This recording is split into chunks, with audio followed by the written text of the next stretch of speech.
देखिए क्या कह रहा है क्वेश्चन नंबर 9। क्वेश्चन नंबर 9 कह रहा है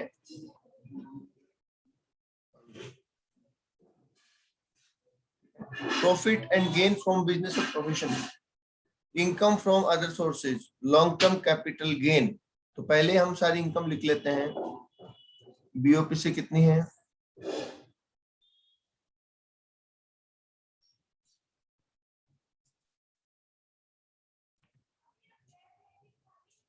80,000, right. Income from other sources और एलटीसीजी है 5 lakh. Income from other sources है 10 लाख, हाँ 10,000 सॉरी। क्या टोटल जीटीआई 5,90,000 आई थी आपकी?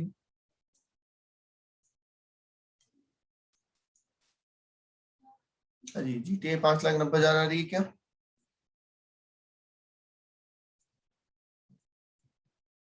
Less deduction.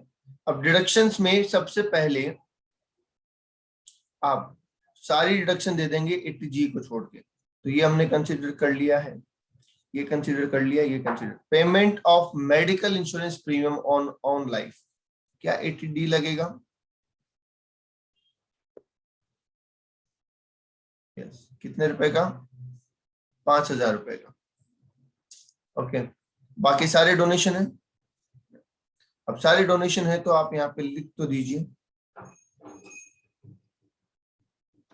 80G donation. पर कितनी मिलेगी ये जानने के लिए हमें क्या करना पड़ेगा? हमें वर्किंग नोट में आना पड़ेगा। तो चलिए वर्किंग नोट में आते हैं। वर्किंग नोट क्या कह रहे हैं सुनिए। वर्किंग नोट में हम कौन है? माइक ऑफ कर लो भैया किसका हूं। देखिए ऐसे 4 कैटेगरी हमारे पास। सबसे पहला donation national foundation for communal harmony, बोलिए 100% में। डोनेशन फॉर गुजरात 100% में है। Donation for Indira Gandhi memorial trust 50% में है।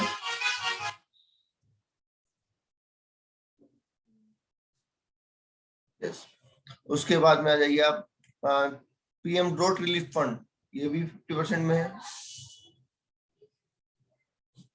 अभी बताएंगे एलटीसीजी में से जाएगा नहीं जाएगा, अभी बताएंगे। उसको करने का तरीका समझो आप मेरा। कंसेप्ट तो ठीक है आपका, पर उसको करने का तरीका भी देखो कि उसको कब अप्लाई करना है, ठीक है? अभी बता देंगे उसको। ओके। आगे लिखा है donation to approved charitable institution. Approved charitable institution कहाँ? लिमिट वाले 50% में। यस। उसके बाद डोनेशन फॉर सेंट्रल, गेट बंद कर दो। Donation to central government for promotion of family planning, क्या ये 100% में है? यस। फिर लिखा है donation to a poor boy, नहीं होगा। डोनेशन ऑफ क्लॉथ नहीं होगा। पर्टिकुलर कम्युनिटी नहीं होगा। लो जी एक बार बता दो पहले, यहाँ तक क्लियर है क्या? कैटेगरी में हमने जो क्लासिफाई किया है उसमें कोई डाउट किसी को है तो बोल दो। नहीं है? अब सुनिए। अब यहाँ पे सर 9,000 रुपए का हमने डोनेशन किया 100% विदाउट लिमिट, तो क्या पूरे 9,000 की डिडक्शन मिल जाएगी हमें? हाँ जी।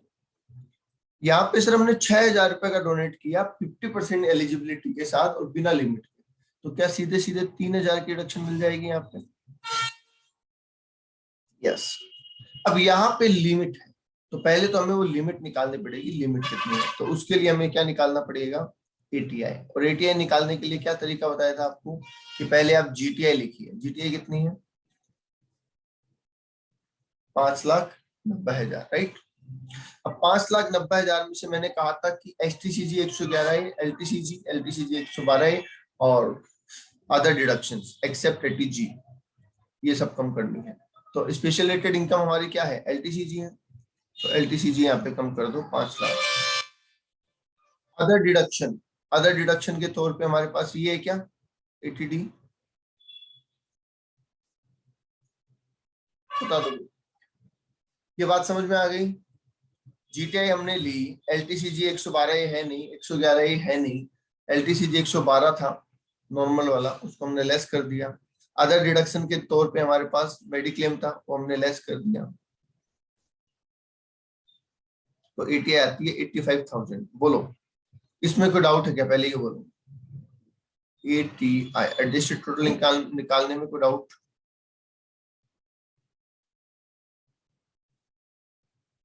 नहीं है? चलिए, अब इसका 10% हमारी लिमिट, इसका 10% यहाँ लिख लें अपन, ज्यादा बेटर रहेगा, 8,500, राइट। अब आइए यहाँ पे 3,000 का डोनेशन किया हमने 100% एलिजिबिलिटी के साथ, और हमारी ओवरऑल लिमिट 8,500 है, तो बताइए इन 3,000 के रिगार्डिंग क्या पूरे 3,000 की छूट मिल जाएगी या नहीं?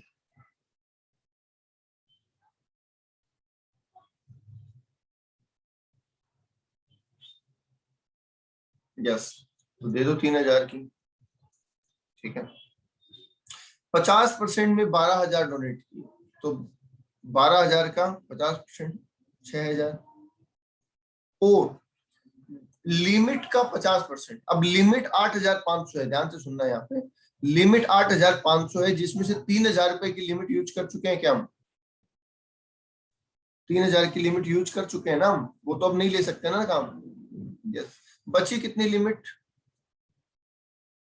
5500, और वो 5500 जैसे ही 50% में उतरेगा, क्या उसका भी 50% हो जाएगा? यस, तो विच एवर इज लेस, दोनों में जो भी कम हो, तो कम कितना आएगा? 2750 आएगा। बोलो आगे बात समझ में?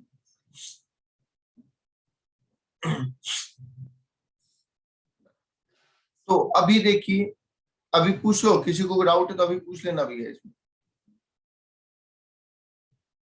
ओके, अब टोटल जोड़िए, 9,000 प्लस 3,000 प्लस 3,000 प्लस 2750, तो ये हो गया 12, 15, 17,750। तो हम यहाँ लिख देते हैं 17,750, राइट।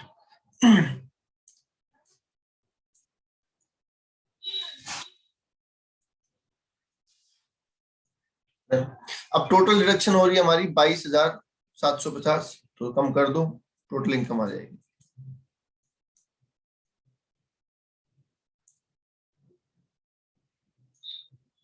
8,67,250, ठीक है। एलटीसीजी में से डिडक्शन मिलती है या नहीं मिलती? नहीं मिलती, पर हमारी ओवरऑल डिडक्शन बंद कितनी रही है?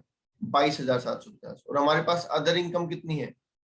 अदर प्लस बीओपी, इनमें से मिलती है, तो इसलिए हमने पूरी डिडक्शन दे दी, राइट।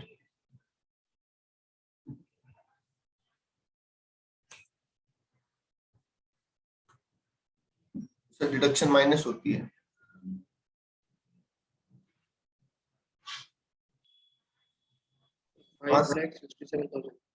ये 5 सीटर है। अच्छा, ऐसा इसलिए बोल रहा हूँ। हाँ, अरे तो ऐड करेंगे तो भी इतना नहीं आएगा, वो तो टाइपिंग एरर है।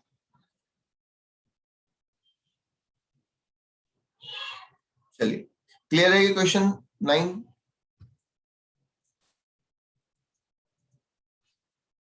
चलो क्लियर है, तो फिर आगे चलते हैं, आगे के प्रोविजंस के ऊपर।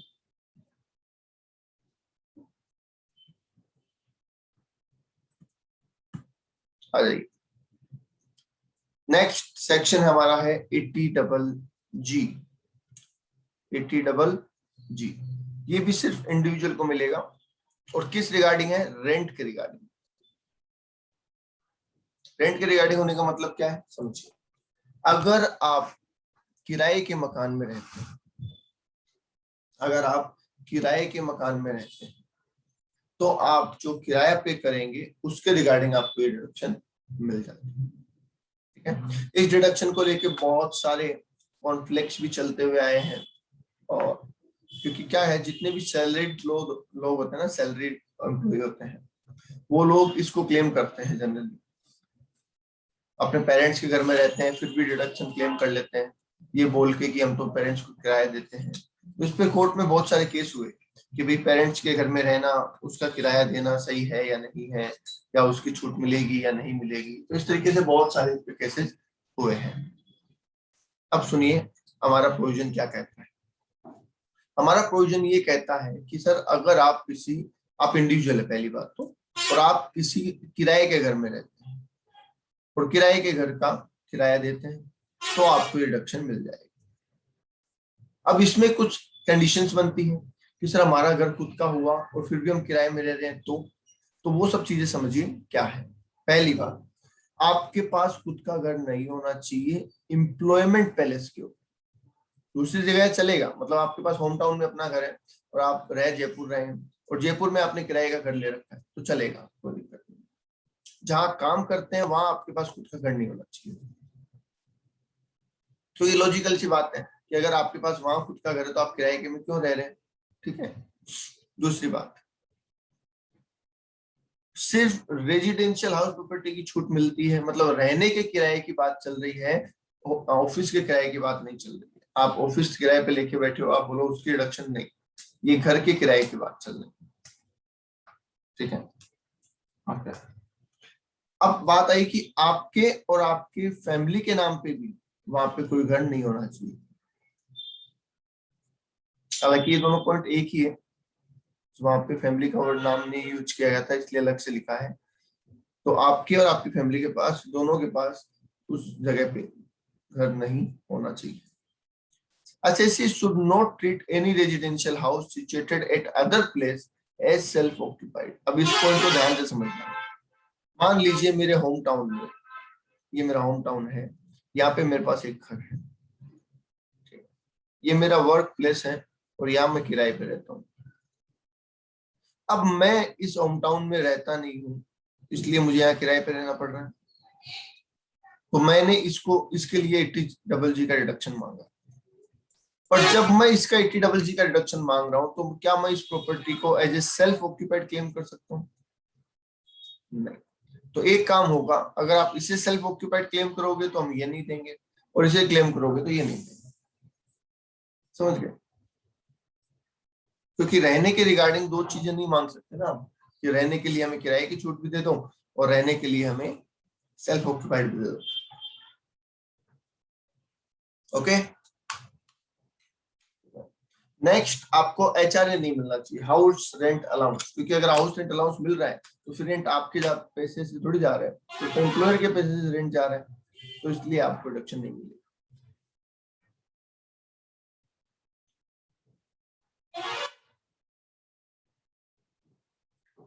और जितना रेंट प्रीवियस ईयर में पे किया होगा उसकी ही रिडक्शन मिलेगी। बताओ एक बार, टर्म्स एंड कंडीशन में कोई दिक्कत है तो बोलो पहले।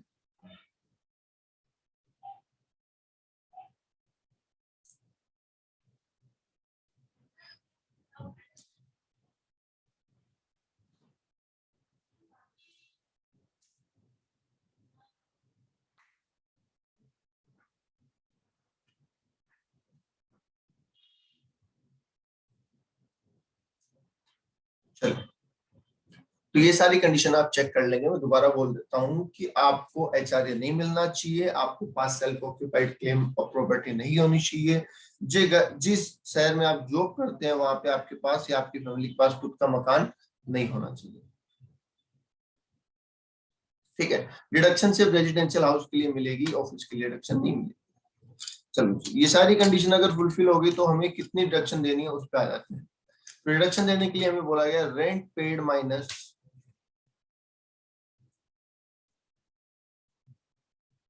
10% of ATI, 25% of ATI and maximum 5000 per month. इसका मतलब इन तीनों में जो कम होगा, rent paid minus 10% of ATI, 25% of ATI और 5000 रुपए पर मंथ, तीनों में जो कम होगा उतने की डिडक्शन आपको यहाँ पे मिल जाएगी। सर ATI का मतलब क्या है? तो ATI निकालने का तरीका सेम वैसा ही है जैसा हमने पढ़ा था ATG के अंदर।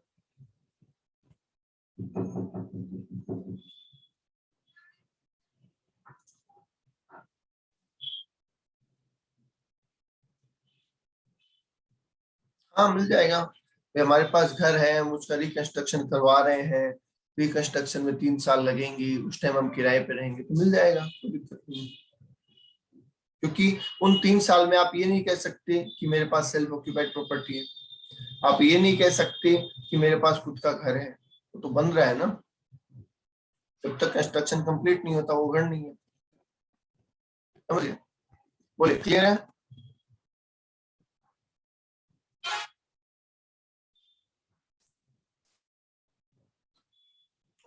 एटीए निकालने का तरीका सेम है, वही, आप जीटीए लेंगे, उसमें से LTCG, HTCG, other income, other deduction, ये सब लेस कर देंगे तो आपके पास ये आ जाएगा। ठीक है, ओके। एक चीज यहाँ पे स्पेशली सुन लीजिए, स्पेशल अंडरलाइन कर देना। यहाँ क्या लिखा है कि अगर एम्प्लॉयर, जैसे हमने सैलरी में पढ़ा था कि अगर हमें एम्प्लॉयर आरएफई देता है, रेंट फ्री अकोमोडेशन, तो जनरली तो वो हमें रेंट फ्री अकोमोडेशन देता है तो फ्री में देता है, पर कई बार वो हमसे कुछ नॉमिनल अमाउंट चार्ज कर लेता है, 1000 रुपये महीना या 1500 रुपये महीना या 2000 रुपये महीना, राइट?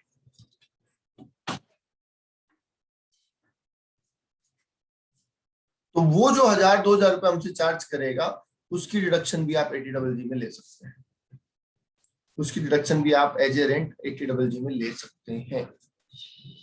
ओके,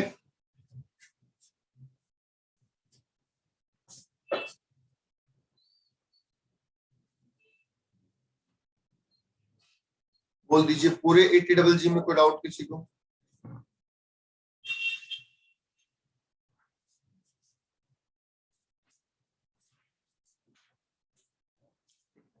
आगे चलिए,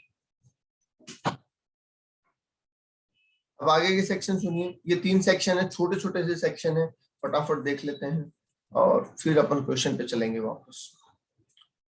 साइंटिफिक रिसर्च के लिए आपने डोनेट किया, आपने क्या किया? साइंटिफिक रिसर्च के लिए डोनेट किया किसी को। अब आप बोलोगे सर ये डोनेशन वहां नहीं आएगा क्या एटीजी में? नहीं, एटीजी में हमने जितने भी नाम पढ़े थे सारे चैरिटेबल या मदद करने वाले ही चीजें थी, ऐसी कोई चीज नहीं थी जो साइंटिफिक रिसर्च से रिलेटेड हो, राइट?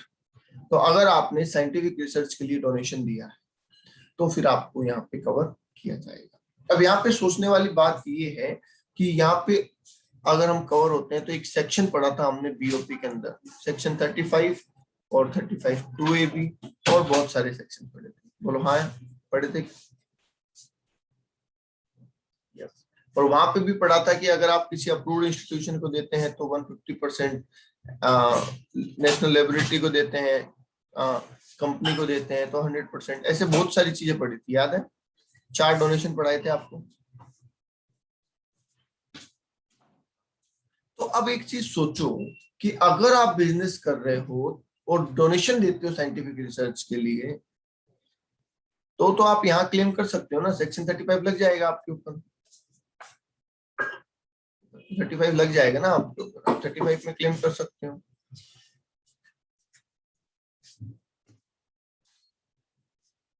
और अगर आप बीएनपी नहीं कर रहे, बिजनेस कर ही नहीं रहे, और फिर आप डोनेट कर रहे हैं, तो बीएनपी वाला तो क्लेम कर नहीं सकते, तो उसके लिए 80GG ए सेक्शन काम आएगा।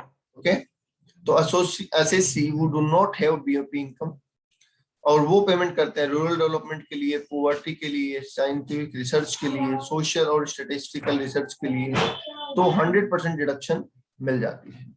क्लियर?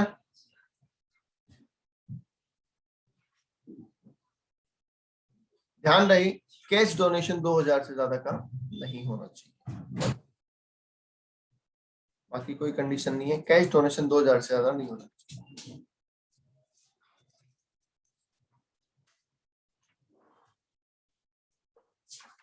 अगर आप डोनेट करते हैं साइंटिफिक रिसर्च के लिए और बिजनेस आप करते हैं, तब तो सेक्शन 35 में जाके डिडक्शन ले लीजिए, और बिजनेस आप नहीं करते तो फिर आप यहाँ ले लीजिए। भाई आप सैलरीड पर्सन है, आपने साइंटिफिक रिसर्च के लिए डोनेट किया, अब आपको पे तो बीएनपी नहीं लगेगा, तो सेक्शन 35 में तो आप फायदा नहीं ले पाएंगे, तो फायदा आप यहाँ ले लीजिए, that's it.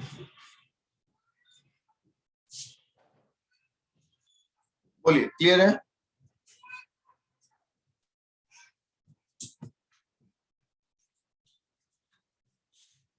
Okay, next one, deduction in respect of contribution to political party. Political party को कंट्रीब्यूशन, अगर आप पॉलिटिकल पार्टी को डोनेट कर रहे हैं और आप एक कंपनी है, यहाँ पे ध्यान रखना, अगर आप पॉलिटिकल पार्टी को डोनेट कर रहे हैं और आप एक कंपनी है, क्या है, कंपनी, ओके, तो आपको डिडक्शन मिलेगी एटीजीजीबी में।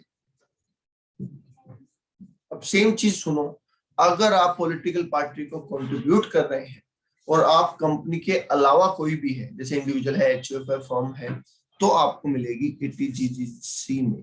मतलब दोनों सेक्शन सेम है, बस फर्क कितना है कि वो कंपनी के लिए है और ये अदर देन कंपनी है, ये कंपनी के लिए है और ये अदर देन कंपनी है। आगे बात सुनो, दोनों सेक्शन सेम है। तो पहले तो ये समझ लो, अगर आपने पॉलिटिकल पार्टी को डोनेट किया है, वहां तो हम क्या कर देते थे, वहां तो डिसलाउ हो जाता था ना। यहाँ पे अगर आपने पॉलिटिकल पार्टी को डोनेट किया है तो वो आपको एटीजीजीबी में, अगर आप कंपनी है तो, और कंपनी नहीं है तो सी में डिडक्शन मिल जाएगी। कितनी, 100%, जितना पैसा दिया है उतनी पूरी डिडक्शन मिल जाएगी। बस एक बात का ख्याल रखना है, और वो ये कि आपको कैश में डोनेट नहीं करना, 1 रुपए भी, सिंगल रुपीज, 1 रुपया भी कैश में डोनेट नहीं करना है। बताइए।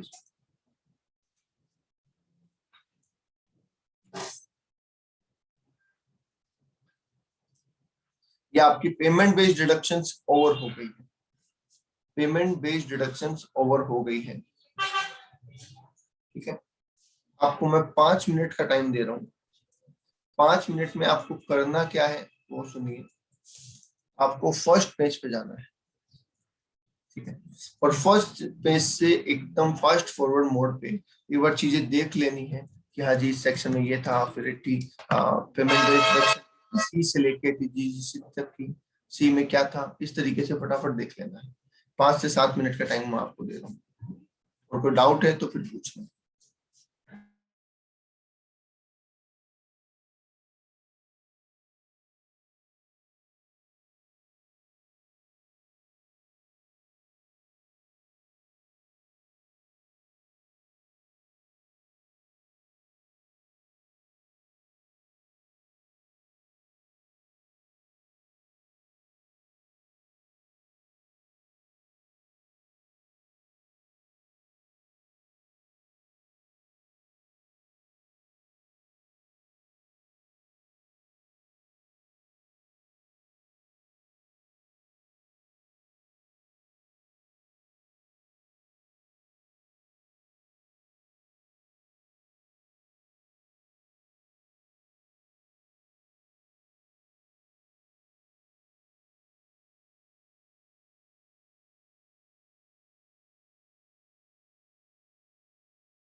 आज ही पढ़ लिया क्या?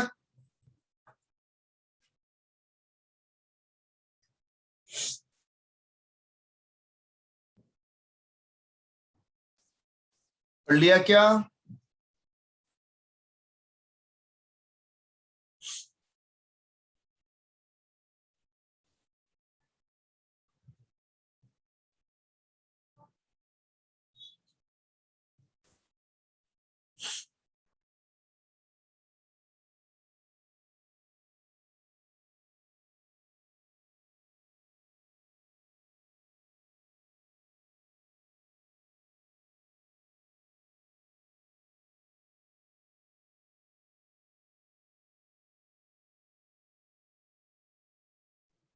क्या बताना है शशांक 80C के बी पॉइंट में? 80C का बी पॉइंट तो बहुत बड़ा सारा है, उसमें तो बहुत सारी चीजें लिखवाई हुई है, उसमें क्या पूछना चाह रहे हैं आप?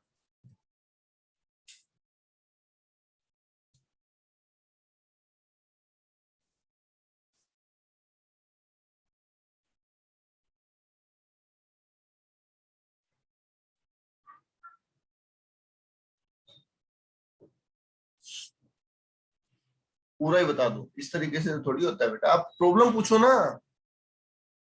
इट्स नॉट ए प्रॉब्लम, समझे नहीं आप? आपको उसमें दिक्कत क्या है वो पूछो ना।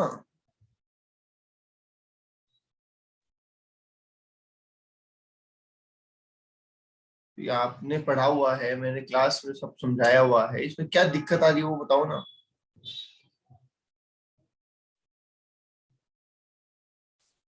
ट्यूशन फीस में ये बोला गया है कि अगर आप कोई होल टाइम एजुकेशन के लिए कोई पेमेंट करते हैं किसी कॉलेज को, यूनिवर्सिटी को, तो उसकी डिडक्शन आपको मिल जाती है मैक्सिमम 2 बच्चों के लिए। जो हम रिश्वत देते हैं या एडमिशन के टाइम पे जो फंड देते हैं उसकी डिडक्शन नहीं मिलती, और कोचिंग जो हम प्राइवेट करते हैं उसकी डिडक्शन नहीं मिलती।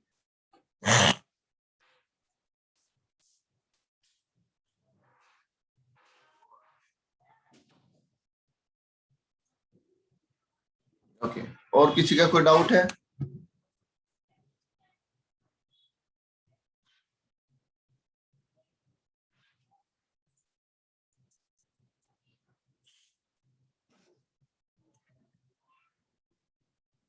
चलिए, नहीं है तो आ जाइए, आगे चलते हैं। अब आ रही है हमारी income based deduction. Income based deductions का मतलब क्या है कि ये डिडक्शन आपको तभी मिलेगी जब आपको कोई ना कोई ऐसी इनकम हो रही हो जो यहाँ पे कवर होती है, राइट? ओके, ज्यादा सेक्शन नहीं है इसमें, थोड़े से ही सेक्शन पढ़ने हमें। देखिए सर, बुक में जो केस पेमेंट लिमिट है 10,000 है, सेक्शन 80 नहीं, वो चेंज हो गई है, आप 2,000 रखो। चेंज है, आप 2,000 ही रखेंगे।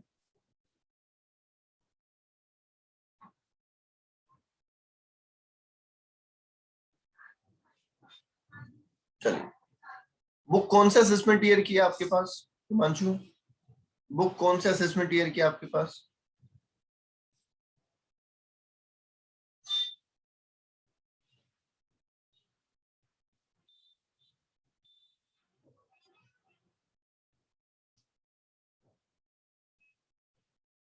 Assessment year?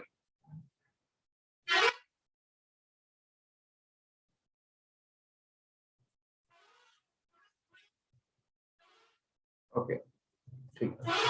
चलिए, तो 80 JJA सुनिए सर क्या कह रहा है। 80 JJA, 80 JJAA, 80 U, QQB, RRB, ऐसे बड़े बड़े सेक्शंस हैं, तो उनको आराम से समझ लीजिए, उनका करेक्ट समझ लीजिए, और वो ही हमारे काम की चीज है। सबसे पहले बात आती है 80 JJA। क्या कह रहा है 80 JJA, सुनिए।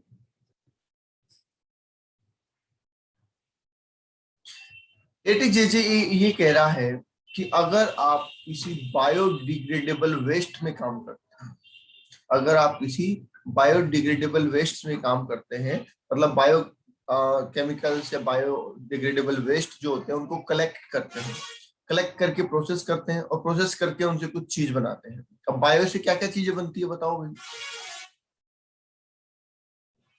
जो बायो प्रोडक्ट होते हैं उनसे क्या क्या चीजें बनती है, अगर आपको थोड़ा जनरल नॉलेज हो तो? पता है किसी को? फ्यूल बनता है, यस, ठीक है। और फ्यूल बनता है, बायोगैस बोलते हैं। और मैन्योर, ओके। और तो सुनिए, पावर प्लांट में काम आता है। पावर प्लांट में काम आ सकता है, मतलब पावर जनरेट करने के लिए, क्योंकि हीट चाहिए होती है वहां पे, तो इनको काम के लिया जा सकता है। फर्टिलाइजर बनाए जा सकते हैं, fertiliser. Yes. Bio pesticide, pesticides का मतलब जो ये दवाइयां लगती है ना खेतों में, उनको बोलते हैं, ठीक है। बायोगैस बनाई जा सकती है, पैलेट्स और फ्यूल और मैन्योर्स, ये सब चीजें बनाई जा सकती है, राइट। तो अगर आप इस बिजनेस में हैं, अब गवर्नमेंट चाहती है इस बिजनेस को प्रमोट करना, तो गवर्नमेंट ने क्या कहा कि अगर आप ये बिजनेस स्टार्ट करते हैं तो हम पहले 5 साल आपसे कोई टैक्स चार्ज नहीं करेंगे। क्या? कि हम पहले 5 साल आपसे कोई टैक्स चार्ज नहीं करेंगे। समझ गए? तो आप जितना भी कमाओ 5 साल, कोई दिक्कत नहीं है, आराम से मजे करो, हम कोई टैक्स नहीं लेने वाले। जितना कमाओगे 100% डिडक्शन मिल जाएगा आपको 80JJA के अंदर। बोलिए आगे बात समझ। तो कोई भी एसएससी, दोबारा सुन लो, कोई भी एसएससी अगर बायोडिग्रेडेबल वेस्ट को कलेक्ट करने का और प्रोसेस करने का काम कर रहा है, तो उससे होने वाला प्रॉफिट 5 साल के लिए टैक्स फ्री। ओके,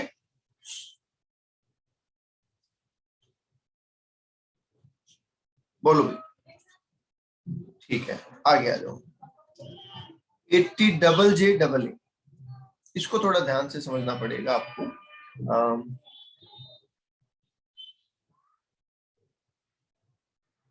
देखिए क्या कह रहा है, बेसिकली ये रोजगार वाला प्रोग्राम है कि आपको एम्प्लॉयमेंट देना है, ठीक है। आपको क्या देना है? एम्प्लॉयमेंट देना है बेसिकली। तो इसके लिए 80JJAA बनाया गया है। क्या कहना है इनका, सुनिए। अगर आपकी नई फैक्ट्री है तो क्या आपके सारे वर्कर नए होंगे? बताइए। अगर आपकी फैक्ट्री नहीं है तो क्या आपने जितने भी वर्कर रखे हैं सारे नए वर्कर ही हैं? और अगर आपकी एग्जिस्टिंग फैक्ट्री हुई तो नए वर्कर किसे कहेंगे, या एडिशनल? नया नाम मत लो, एडिशनल नाम लो। यहाँ पे सभी को एडिशनल कह सकते हैं क्योंकि सारे ही एक्स्ट्रा हायर किए हमने, तो पहले तो हमारे पास कोई नहीं था। यहाँ पे एडिशनल किसे कहेंगे ये सुनिए। 31 मार्च 2020 को, 31 मार्च 2020 को मेरे पास 100 वर्कर थे, ठीक है। 31 मार्च 2020 को मेरे पास 100 वर्कर थे।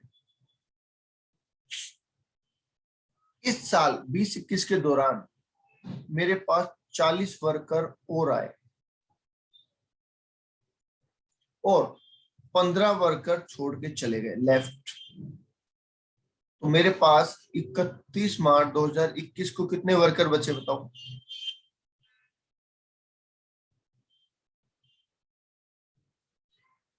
क्या 125? यस। सवाल ये है कि आपने कितने एडिशनल वर्कर को जॉब दी इस साल, बताइए। आपने कितने एडिशनल वर्कर को इस साल रखा?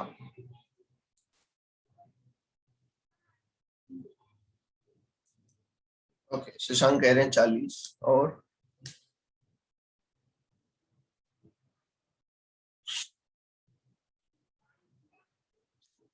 मुरली और तुषार कह रहे हैं 25-25, हिमांशु कह रहे हैं 40, नेहा कह रहे हैं 25, दिव्या 25, अर्पिता 40, और ठीक है, right answer is 25। Right answer is 25। देखिए एडिशनल वर्कर की बात है, नए वर्कर की नहीं है। मैंने फिर कहा कि एडिशनल बात करनी है, नॉट न्यू। लास्ट ईयर, ये 31 मार्च लिखने का सेंस ही यही है। आपको क्या ध्यान रखना है कि पिछले साल मेरे पास कितने वर्कर थे और इस साल एंड में मेरे पास कितने वर्कर हैं। तो इसका मतलब मैंने 25 वर्कर को एडिशनल हायर किया है। अगर हम इसे एडिशनल वर्कर मानने लगे तो मान लो कि मैंने 100 में से 100 एम्प्लॉय को छोड़ दिया। ध्यान से सुनना, यहाँ पे मेरे 100 के 100 एम्प्लॉय छोड़ के चले गए और मैंने 40 ही नए रखे थे। तो क्या मैंने एडिशन किया है? बताओ। अगर अपोजिट होता, ऐसा होता कि सर 40 तो नए ज्वाइन हुए, 100 पुराने छोड़ के चले गए, तो मेरे पास आज 40 ही वर्कर है। क्या हम ये कह सकते थे कि हमने 40 एडिशनल वर्कर रखे हैं? बताओ, उस सिचुएशन में कह पाते थे?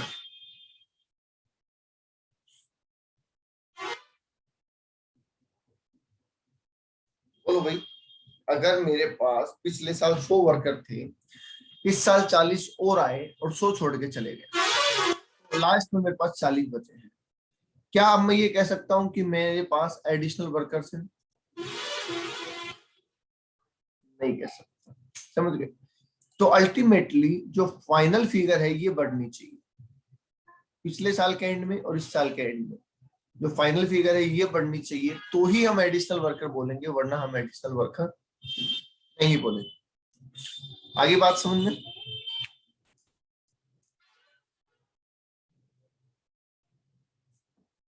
बोलिए, क्लियर है क्या? यस। अब दूसरी बात सुनिए, दूसरी बात सुनिए। अगर मुझे ऐसा कुछ बेनिफिट मिलता है कि एडिशनल वर्कर को रखने से कोई फायदा मिलता है एक्स्ट्रा, तो क्या मैं इसमें कुछ मैनिपुलेशन कर सकता हूँ? मैनिपुलेशन मतलब, देखिए मेरे पास पिछले साल 100 वर्कर थे, ठीक है, उसमें से 25 वर्कर छोड़ के चले गए और इस साल मैंने 20 वर्कर नए हायर किए थे। तो मेरे पास फाइनली कितने बचे? 95, राइट? ओके। अब 95 वर्कर मेरे पास बचे, तो क्या मैंने कोई एडिशन किया है? क्या मैंने कोई एडिशन किया है? नहीं। तो इसका मतलब मुझे ये रिडक्शन नहीं मिले। अब मैंने सोचा कि कैसे न कैसे इस रिडक्शन का फायदा तो उठाया जाए। तो मैंने आखिरी दिन 31 मार्च को 100 वर्कर को हायर कर लिया और मैंने कहा कि मेरे पास 195। यहाँ पे मैंने कह दिया कि 100 नहीं, 20 नहीं, 120 हायर किए हैं टोटल हमने, और एट द ईयर एंड मेरे पास 95 है।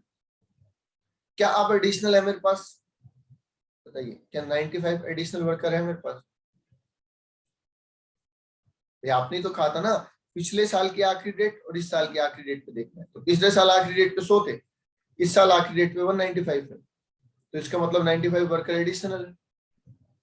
तो इसलिए इस चीज को रोकने के लिए क्या बोला कि वर्कर की भी एक डेफिनेशन है। ऐसे आप हर किसी को वर्कर नहीं कह सकते, वर्कर की भी एक डेफिनेशन है, ठीक है? जिसमें मेन मुद्दा क्या है कि 240 दिन, इस साल में उसे 240 दिन काम जिसने किया है उसी को वर्कर मानेंगे, बाकी वर्कर नहीं मानेंगे। तो आप 1 दिन, 2 दिन, 5 दिन, 10 दिन, 20 दिन के लिए कोई वर्कर हायर करते हैं तो हम उसे इस कैटेगरी में नहीं लेंगे। एटलीस्ट 240 डेज उसने काम किया हुआ होना चाहिए, तो ही वर्कर की डेफिनेशन मिलेंगे। तो फिर क्या ये लूप होल खत्म हो गया कि आप लास्ट डेट पे अपॉइंट करके डिडक्शन मांग लोगे? अच्छा, ये खत्म हो गया, ठीक है। तो ये चीज आपको एमसीक्यू पर्पज में याद रखनी है। ये एमसीक्यू में बहुत बार पूछ लिया जाता है कि वर्कर होने के लिए कितने दिन काम करना जरूरी है। तो आंसर इज 240। और अगर आप फुटवियर, ठीक है, अपरेल्स या लेदर प्रोडक्ट में है, अगर आप फुटवियर, अपरेल्स और लेदर प्रोडक्ट में है, तो 150 डेज का क्राइटेरिया देखा जाएगा। समझ गए? 240 days for general purpose and 150 days for footwear apparels और लेदर प्रोडक्ट मैन्युफैक्चरिंग। समझ गए? तो वर्कर किसे कहते हैं और एडिशनल वर्कर किसे कहते हैं, इन बात में कोई डाउट है तो बोल दो।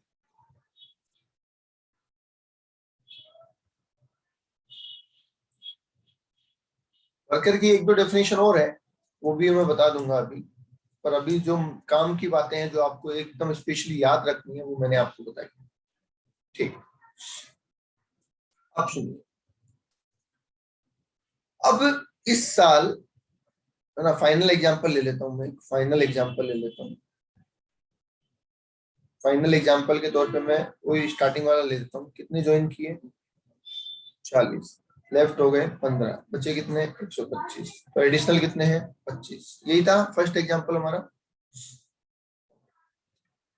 अब मुझे बताओ कि मैंने 125 लोगों को जो वेजेस दी, क्या मैं उसकी डिडक्शन ले चुका हूं बीएनपी में? जो मैंने टोटल 125 वर्कर को पेमेंट किया था, क्या उसकी डिडक्शन मैं बीएनपी में ले चुका हूं?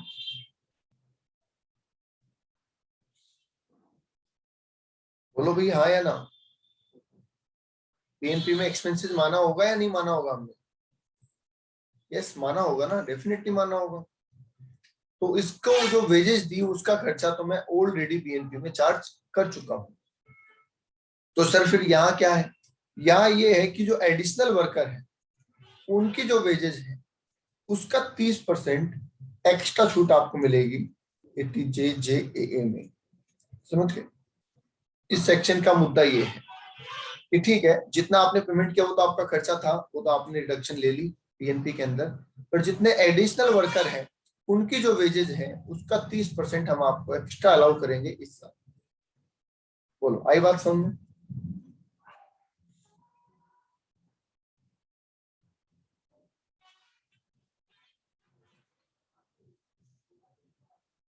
चलिए अब सुनिए सेक्शन क्या कह रहा है।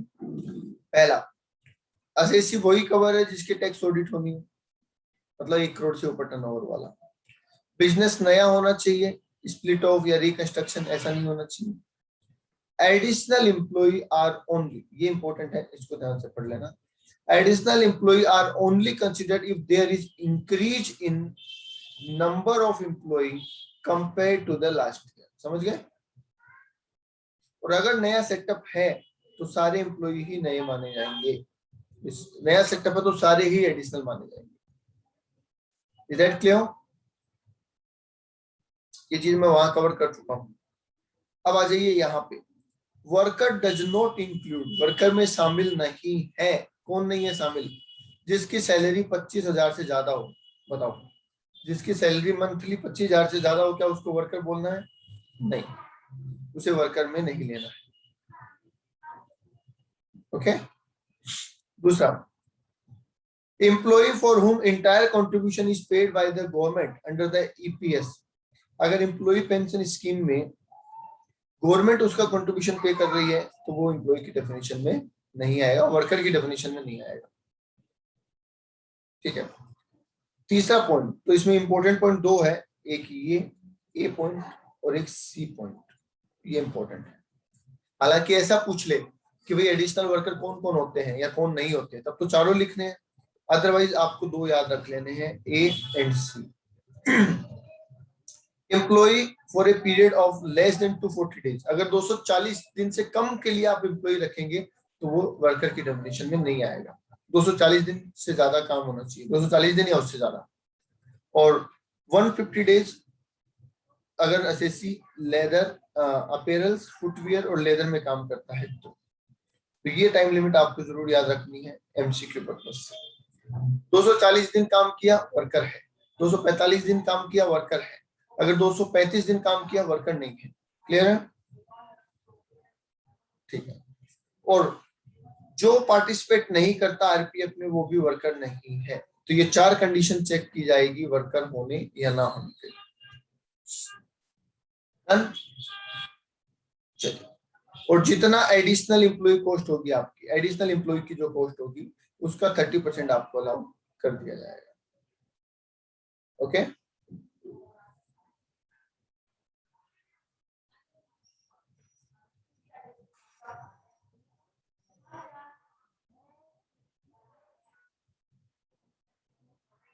क्लियर है क्या? बोल दीजिए एक बार यहाँ पे।